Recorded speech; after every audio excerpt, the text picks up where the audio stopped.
Disney Cruise Line is invading Asia with its biggest ship ever. 6,700 guests, 7 themed worlds, and rides that have never existed at sea before. The question everyone's asking, is the hype real, or did Disney just go way too far? Hey friends, welcome back to the channel. If you're new here, hit that subscribe button because we break down every big Disney launch with zero fluff.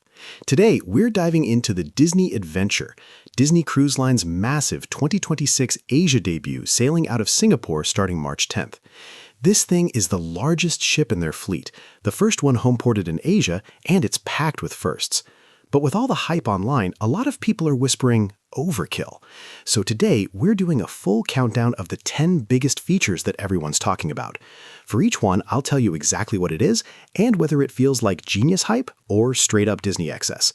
Let's count it down from number 10. First up at number 10, the ship is split into 7 completely different themed zones: Disney Imagination Garden, Marvel Landing, San Francisco Street, Wayfinder Bay, Disney Discovery Reef, Town Square, and Toy Story Place. Each one feels like stepping into a different movie. You've got bustling Japanese-inspired streets, glowing coral reefs, and a storybook castle in the middle. Why it matters? Disney took everything fans loved about their parks and squeezed it onto one ship. Hype? Absolutely. It keeps the magic fresh every corner you turn. Overkill? Maybe a little, because smaller ships already feel magical. On a 3 or 4 night cruise, do you really need 7 full worlds? Number 9 is the brand new fireworks spectacular, The Lion King Celebration in the Sky. Disney Cruise Line is the only line that does real fireworks at sea, and this one is a full tribute with songs from the movie, performed by an orchestra and choir, and narrated by Bollywood legend Shah Rukh Khan himself. It happens on select nights right above the ocean. Hype level? Through the roof, culturally perfect for the Asian market, and visually insane. Overkill? Come on, fireworks on a ship? That's next level flex, but also insanely expensive and weather dependent. Disney clearly went all in to make Asia feel special. Coming in at number 8, the dining experience. You get rotational dining across 6 restaurants, including Mike and Sully's Flavors of Asia, Japanese Steakhouse, Teppanyaki, Omakase, and outdoor sushi, Grandma Tala's Kitchen with Pacific Asian fusion, and Hollywood Spotlight Club with live performances.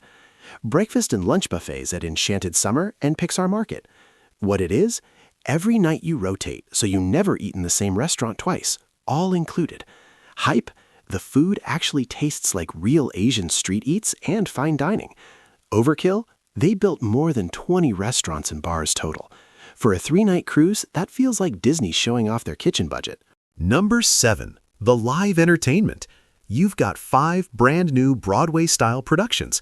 Remember? An original musical starring Wally and Eve with heroes from Coco, The Little Mermaid, and Aladdin. Avengers Assemble, Moana, Call of the Sea, plus deck parties and the Duffy and Friends show on the open-air garden stage. What it is? Full theatrical productions with puppets, projection mapping, and live orchestras. Hype? Disney live shows already destroy every other cruise line. Overkill? They built 2 massive theaters for a ship that's only out for 3 nights. Most passengers will only catch 2 shows max. At number 6, character meet and greets and high-energy deck parties. Mickey and Minnie as ship captains, Marvel heroes in full costume, Pixar pals everywhere. Plus, let's set sail dance parties with fireworks.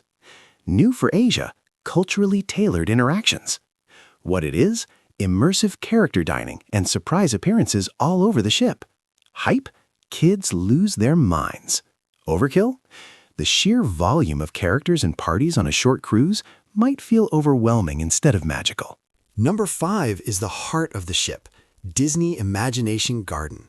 It's this enchanted valley with a giant 3-deck-tall storybook castle, open-air garden stage, and it serves as the central gathering spot. Performances happen here every night. What it is?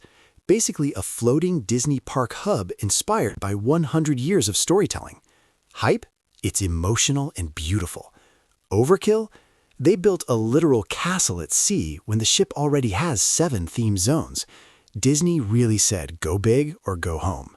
Number 4, 3 of the most Instagram-worthy zones: Wayfinder Bay, Moana-inspired pools and interactive games, San Francisco Street, Big Hero 6 bustling markets with quick bites, and Disney Discovery Reef, Little Mermaid, Lilo and Stitch underwater-themed dining and shopping that turns bioluminescent at night. What it is? Walk-around immersion with quick-service food and shopping. Hype? Perfect for families who want to explore without leaving the ship. Overkill? The amount of theming and lighting tech on a short cruise feels like they spent millions just for photos. We're in the top 3. Number 3 is Marvel Landing, the entire upper deck turned into a superhero playground with 3 brand new attractions. What it is? Groot Galaxy Spin, high-speed spinning ride with bass beats. Pym Quantum Racers, mini car go-karts on a toy track. And Number 2 is the star of the show, Iron Cycle Test Run, Disney Cruise Line's very first roller coaster. It's 820 feet long, 30 feet above the deck, and it's officially the longest coaster at sea. You test drive Tony Stark's Iron Cycle prototype through high-speed twists. What it is? A legit steel coaster on a moving ship. Hype? Families are losing it online. This is theme park level on the ocean. Overkill? Absolutely. A full roller coaster on a cruise ship that only sails 3 nights? That's Disney flexing harder than ever. Engineering, maintenance, weight, they spent a fortune. And the number one thing that has everyone debating hype versus overkill, the ship itself.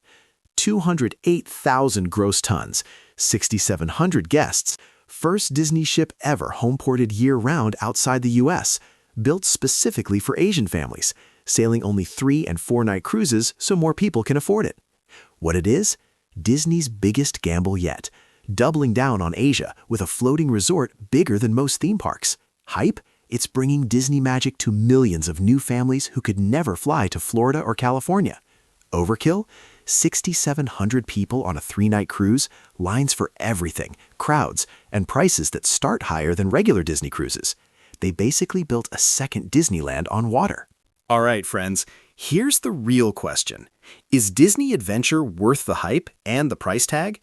Or did they go full Disney overkill with the biggest ship, the first coaster at sea, and fireworks narrated by Shah Rukh Khan?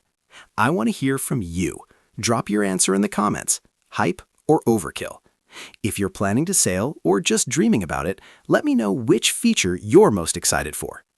If you loved this breakdown, smash that like button, subscribe, and turn on notifications, because next week we're comparing Disney Adventure to the new Disney Destiny ship. Drop a heart if you want more cruise content. Thanks for watching, stay magical, and I'll see you in the next one. Bye!